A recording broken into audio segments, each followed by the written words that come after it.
दोस्तों मानसून में तेजी से बढ़ रहा है आई फ्लू का खतरा। जहां एक तरफ तेज बारिश की वजह से, बाढ़ की वजह से और बढ़ते जल स्तर की वजह से देश भर में हालत खराब है, वहीं दूसरी तरफ आई फ्लू की जो समस्या है उसके खतरा भी बहुत तेजी से बढ़ रहा है। बीते कुछ दिनों से हम देख रहे हैं कि आई फ्लू के जो केसेज हैं वो लगातार बढ़ते जा रहे हैं।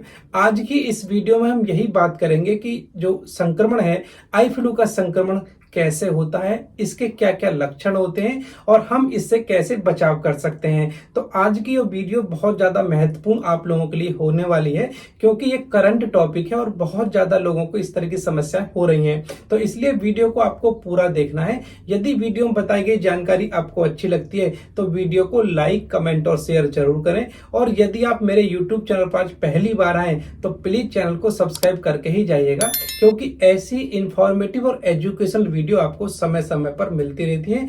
चलिए बिना देरी के शुरुआत करते हैं। सबसे पहले हम बात करें कि आई फ्लू ये जो चल रहा है आजकल, ये संक्रमण क्या है। बेसिकली जो ये आई फ्लू है, जिसको हम कंजक्टिवाइटिस भी कहते हैं, इसको हम पिंक आई के रूप से भी जानते हैं। तो ये एक तरह से बैक्टीरियल इन्फेक्शन होता है जो कि हमारी कंजक्टिवा की सूजन का सबसे बड़ा कारण होता है। बेसिकली जो बैक्टीरियल कंजक्टिवाइटिस जो होता है, ये एक बैक्टीरिया की वजह से होता है और जिसके कारण इसका जो संक्रमण रेट है वो बहुत तेज होता है और बहुत तेजी से फैलता है।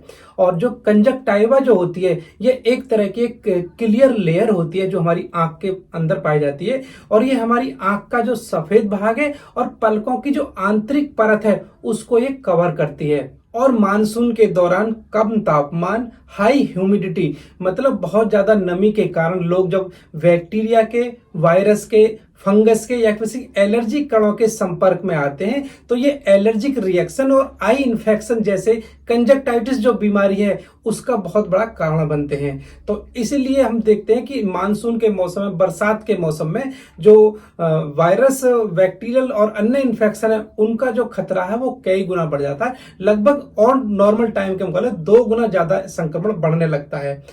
अब हम बात करें कि इसको पिंक आई क्यों कहा जाता है। बेसिक जो कंजक्टिवाइटिस जो बीमारी होती है, जो हमारी आंख का जो सफेद भाग होता है वो एक तरह से जब इन पर इन्फेक्शन हो जाता है तो वो एकदम लाल रंग का हो जाता है या फिर बिल्कुल पिंक रंग का हो जाता है, जिसकी वजह से इसको पिंक आई भी कहा जाता है। तो आई फ्लू के लक्षणों के बारे में अगर बात करें तो इसमें कौन कौन से ऐसे लक्षण आते हैं जिससे हम जान सकते हैं कि आपको आई फ्लू का लक्षण हो सकता है, तो आपको ये लक्षण भी जानने चाहिए। इसमें सबसे पहले नंबर पर आता है, यदि आपको आई फ्लू का संक्रमण हो चुका है तो आपकी आंखों में एकदम जलन सी महसूस होनी शुरू हो जाएगी, आंखों में करकराहट सी महसूस होगी, मतलब हल्की हल्की लालिमा भी आनी शुरू हो जाएगी, और आंखों के अंदर एक चिपचिपा, गाढ़ा और बहुत ही कीचड़ जैसी आंखों से निकलना भी शुरू हो जाएगा। आपकी आंखों में पानी आएगा, मतलब नॉर्मल से ज्यादा आपको आंसू आने शुरू हो जाएंगे। आंख में हल्की सी खुजलाहट भी आपको महसूस हो सकती है। आपकी आंखें रोशनी के प्रति संवेदनशील होनी शुरू हो जाएंगी, क्योंकि आप लाइट में अगर देखोगे तो वो आपको चौंसी आपको लगेगी, तो आपकी आंखें जो है लाइट के प्रति संवेदनशील होनी शुरू हो जाएंगी। और आजकल मैं देख रहा हूं बहुत से लोग आंखों में सूजन भी लेकर आ रहे हैं, क्योंकि हमारी ओपीडी जो पेशेंट आते हैं वो देखते हैं कि, मतलब बताते हैं, हिस्ट्री देते हैं कि रात को उनकी आंखें बिल्कुल सही थी और सुबह उठे हैं तो आंखें एकदम सूज आई हैं, लाल हो गई हैं, तो और कीचड़ बहुत ज्यादा आ रही है। तो ऐसी ज्यादा समस्या आजकल बहुत ज्यादा हो रही है। तो इसमें आपको बिल्कुल भी घबराने की जरूरत नहीं है, बिल्कुल भी परेशान होने की जरूरत नहीं है। ये एक छोटा सा बैक्टीरियल इन्फेक्शन है और ये आसानी से कुछ आप दवाइयां खाएंगे और जो प्रिकॉशन लेंगे तो इससे काफी हद तक बचा जा सकता है। कि आपको इससे बचाव कैसे करना है, सबसे पहले आपको अपनी हाथों की स्वच्छता को स्पेशली ध्यान रखना है, क्योंकि अपने हाथों को आपको धुलते रहना है, क्योंकि दूषित हाथों की वजह से ही कंजक्टिवाइटिस की जो बीमारी है ये फैलती है। क्योंकि हम किसी संक्रमित सतह को अगर छू लेते हैं उसके बाद अपनी आंखों को मसल लेते हैं, तो जिसकी वजह से जो रेड आई की समस्या है, जो आई फ्लू की समस्या है, ये हमारे बीच फैलने लगती है। इसलिए जरूरी है कि अगर आपको इस टाइप की समस्या दिखाई देती है तो आप अपनी आंखों को ठंडे पानी से हर 2-3 घंटे के अंतर पर जरूर से धोइएगा, और साथ में आपकी जो कोई भी संक्रमण है या फिर गंदगी है उससे अपने आप को बचा के रखिएगा। और जिन लोगों को आई फ्लू की समस्या हो गई है उनसे थोड़ी दूरी बना के रखिएगा, क्योंकि ये जो संक्रामक बीमारी है ये बहुत तेजी से फैलती है। आपको उनसे थोड़ा बचाव रखने की जरूरत है।